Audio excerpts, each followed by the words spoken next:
Hello. അപ്പോൾ എനിക്ക് മീഷോന്ന് ഇന്നലെ ഒരു ഡെലിവറി ഉണ്ടായിരുന്നു കേട്ടോ. ഇന്നലെ രാത്രി ആയപ്പോഴാണ് എത്തിയത്. അതുകൊണ്ട് എനിക്കത് അപ്പം തന്നെ വീഡിയോ എടുക്കാൻ പറ്റിയില്ല. ക്ഷമല്ലാണ്ട് ഞാനത് അപ്പം തന്നെ പൊളിച്ചു കേട്ടോ. അപ്പോൾ ഞാനിന്ന് നിങ്ങൾക്കിപ്പോൾ ഇത് കാണിച്ചു തരാം. ഇത് 2 മൂക്കുത്തിയായിരുന്നു കേട്ടോ. പക്ഷെ തുറന്ന സമയത്ത് അതിനകത്ത് 3 സെറ്റ് ഉണ്ടായിരുന്നു. അത് ലാസ്റ്റിൽ അവർ ഗിഫ്റ്റ് നേടിയിട്ടുണ്ടായിരുന്നു. അപ്പം നമുക്കത് വെച്ച് നോക്കാം കേട്ടോ. ഞാനിതൊരു ഇൻസ്റ്റഗ്രാം അല്ല സ്നാപ്ചാറ്റിലൊരു ഫിൽറ്റർ കണ്ടിട്ട് അതിനകത്തുനിന്ന് കണ്ടിട്ട് ഇഷ്ടപ്പെട്ട് അങ്ങനെ എനിക്ക് മുക്കുത്തി ചേരും എന്ന് വിചാരിച്ച് വാങ്ങിയൊരു സാധനമായിരുന്നു.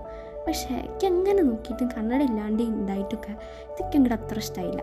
2 സെറ്റ് ഉണ്ടായിരുന്നു. ഒന്ന് ഗോൾഡും ഒന്ന് റോസ് ഗോൾഡും ആയിരുന്നു. അപ്പോൾ ഞാൻ ആദ്യം വെച്ചത് ഗോൾഡായിരുന്നു. ഇപ്പോൾ വയ്ക്കുകയാണത് റോസ് ഗോൾഡാണ് കേട്ടോ. എനിക്കിത് പിന്നെയും കുറച്ചുകൂടെ ഇഷ്ടപ്പെട്ടു. വലിയ കുഴപ്പമില്ലാന്നേ ഉള്ളൂ. എനിക്കത് അത്ര അങ്ങോട്ട് ചേരാത്ത പോലെ വലുതുപോലെ തോന്നിയത്. അപ്പോൾ ഞാൻ അടിയിലിപ്പോൾ ഈ ഫോട്ടോ കാണിച്ചു തരാം കേട്ടോ. ഏത് ഫോട്ടോ കണ്ടിട്ടാണ് ഞാൻ വാങ്ങിക്കാമെന്ന് വിചാരിച്ചത്. അപ്പോൾ അടുത്തത് ഞാൻ കാണിക്കണം. ഇത് നമുക്ക് ഗിഫ്റ്റ് വന്ന സാധനമായിരുന്നു. ഇത് മൂക്കുത്തി കുത്തിയോർക്ക് ഇടാൻ പറ്റുന്ന പോലത്തെ ആയിരുന്നു കേട്ടോ. ഭയങ്കര ചെറുത്. അത് നല്ല ക്യൂട്ടായിരുന്നു, നല്ല രസമുണ്ടായിരുന്നു. അപ്പോൾ വീഡിയോസ് ഇഷ്ടമാവുണ്ടെങ്കിൽ സബ്സ്ക്രൈബ് ചെയ്യണേ. Bye bye.